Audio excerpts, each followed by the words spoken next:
el cuidado que pone con los actores, porque en el teatro son fundamentales y en el cine no tanto, y sin embargo George Cukor hace que sus actores sean muy importantes, y el cuidado que pone en el texto, porque los guiones de John Cukor son maravillosos, y este guión, que le falla en la segunda parte, es un texto magnífico también. Entonces esa es la parte que yo creo que George Cukor trae del teatro, y no una puesta en escena teatral. Sí, lo que del flashback, no del flashback, sino de ese documental, tiene una cosa narrativamente muy original. Es decir, empieza siendo como una especie de reflexión que él hace de lo que va a ocurrir y termina convirtiéndose en tiempo real. Y termina en tiempo real, termina con el estreno. No, a mí me ha parecido esa secuencia, que es una secuencia muy larga.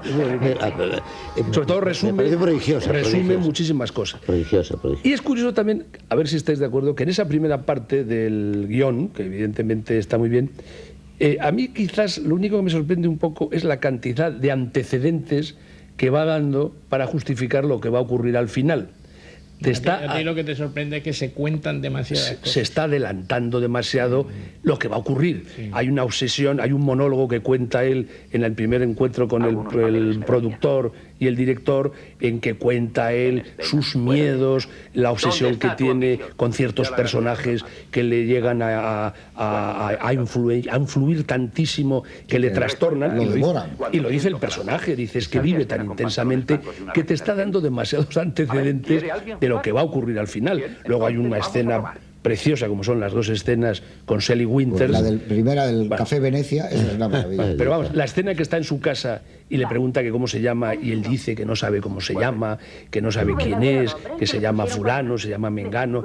Todo esto, que está bien, porque yo creo que en el fondo es una necesidad de claridad narrativa.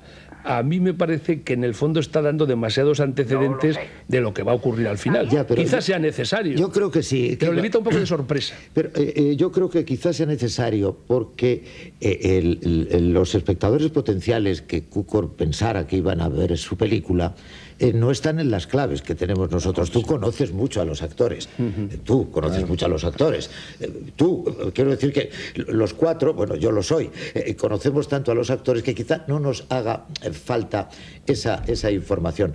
Pero yo creo que sí es necesaria, porque además es entrañable eso de que cuente que es hijo de actor y esos miedos, es que esos miedos son absolutamente reales, Antonio. Es que quizá... Pero si yo no hablo de los miedos, yo lo que hablo es de lo que va a ocurrir al final, que va a haber una especie de conflicto de personalidad entre su propia vida y la vida que interpreta, que evidentemente da la sensación como que tuvieran miedo de decir, a ver si es mejor explicarlo antes para que el espectador lo acepte después. Entonces, en la primera parte hay muchos elementos que a mí me parece que a lo mejor son necesarios de explicar el proceso un poco extraño del intérprete, de cómo cuando hace una comedia deja al personaje cuando sale y no pasa nada, pero cuando hace un personaje dramático, trágico, llega, y además lo dicen personajes por activa y por pasiva, es que este hombre vive intensamente, y entonces parece que te está diciendo, aquí va a pasar algo, con lo cual al final yo creo que hay un poco menos...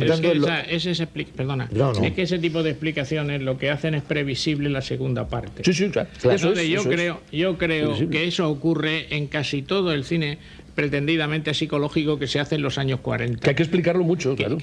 Le pasó incluso al propio Alfred Hitchcock cuando hace Psicosis, que da una explicación al final de todo lo que ha sucedido. Y ahora no sería necesario. Sin embargo, hay un tema que yo quería plantear especialmente a Fernando. Si a vosotros os parece que este es un tema, digamos, paradigmático de actor, o se trata simplemente de un caso, como yo he dicho en la presentación, técnicamente, de una psicosis con delirios y alucinaciones que desemboca en una esquizofrenia. Es decir, ¿esto ocurre porque es actor o le puede ocurrir a cualquiera?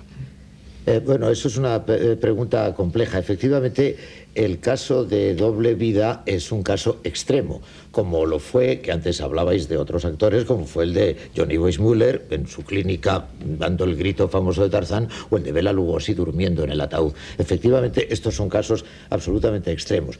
Pero sí, sí puede darse, no ese caso tan límite, pero sí efectivamente sentirte perturbado cuando haces una representación durante mucho tiempo, o te metes en un personaje cinematográfico que es recurrente porque se convierte en una serie, que es el caso pero Juan Miguel habla de si eso es porque eres actor o te pasaría en la vida normal, pero yo creo que también se llega a ser actor porque te gusta otro tipo de vida también.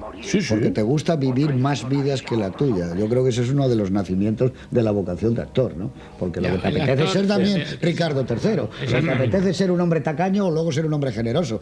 Como él cuenta, y es que no sé muy bien quién soy. Lo que es verdad que... Yo creo que se trata yo creo que es un caso clínico. Claro. En este caso es un caso clínico. Es un caso clínico. Lo que pasa es que se explica mejor a través de un actor. ¿Por qué?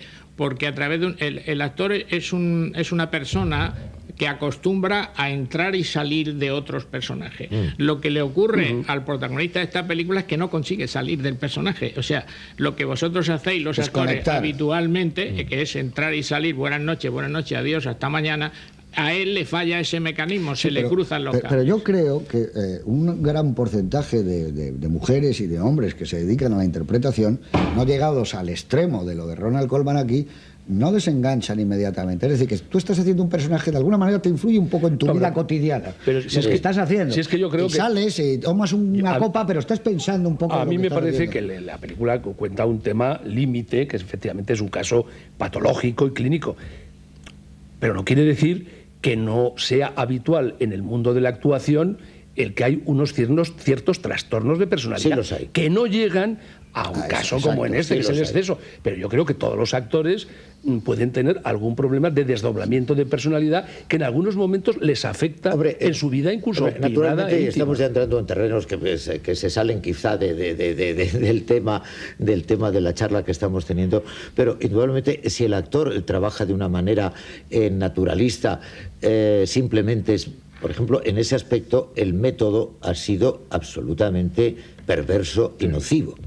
O sea, que un director te diga que para que llores pienses en tu madre muerta, eso me parece un absoluto disparate. Te refieres a Stanislavski, ¿no? Sí, me refiero a Stanislavski, al método en general. Bueno, me refiero a Kazan, Strasberg, inicialmente a Stanislavski, al método en general. En aquella época todavía el método no se conocía y, sin embargo, ya se daban estos casos. Por lo que decíais antes de facturar, como decimos en el argot, excesivamente las cosas que van a ocurrir después, me sobra, por ejemplo, que el mismo día del estreno él oiga ese extraño ruido, ese extraño sonido. Eso me parece excesivo. Es una alucinación acústica. Eso ya es una alucinación acústica que no entra dentro de las coordenadas. Por eso creo que la película podría haber sido infinitamente más interesante si hubiese estudiado con las alucinaciones acústicas y con los sonidos, porque yo en esta película no me atrevería a garantizar que todos esos sonidos son del soundtrack original. Bueno, pero en cualquier caso irá algún ruido. Yo creo que no. Hay unos momentos muy claros en que cuando entran los diálogos en castellano, desaparecen generalmente los fondos. No, pero sigue habiendo como fondos. Y lo que está como planteando si tuviera Fernando, una presencia más grande, una pisada. Que eso está en la película, indiscutiblemente, pero quizás no. Hombre, hay unos aplausos que se notan que no son los del soundtrack. Hay un momento que le estás saludando al final que no hay aplausos. Porque evidentemente, como hay diálogo, se ha quitado el... Porque en esta época, como todos sabemos, la banda internacional muchas veces no existía. No venía. No llegaba. Y entonces aquí está reelaborada, y por supuesto que a nadie se le ocurre poner unos sonidos de alucinaciones si no están en el original, pero a lo mejor son distintos. Ya, pero Fernando plantea un tema muy interesante, por lo menos para mí. Yo creo que las alucinaciones acústicas que tú dices son excesivas. Me parecen prematuras, sobre todo. Excesivas y prematuras. Eso plantea un problema. ¿Este es un actor que está enfermo o es un enfermo que es actor? Claro. Y es que yo creo que este es un enfermo que es actor. Estoy completamente, completamente de acuerdo. Pero yo insisto que son excesivas, pero que no sé de quién son. Sí.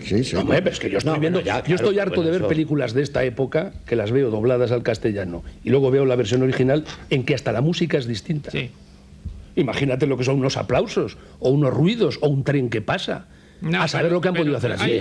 Hay algún dato que hace pensar que estas alucinaciones acústicas son del original, porque, por ejemplo, hay un momento en que él se despierta en casa de ella y hay una bocina, y efectivamente la bocina... Que son del original es seguro, porque nadie se lo ha inventado. La calidad no lo No, sé. exacto. Y la intensidad en la mezcla, que a lo mejor en el original son unos sonidos un poco más sugeridores, y aquí es que son atronadores. Y hay momentos en que no sabes de lo mal que están, esa es la verdad, si son aplausos, si son ruidos, si es una tormenta que ocurre en el teatro con Otelo, porque están unos sonidos poco claros, y yo no me atrevo a adjudicárselo al original. No, pero yo me refería exactamente simplemente a que me parece prematuro. Quiero decir que la progresión en la que entra un actor, suponiendo que sea un enfermo, que como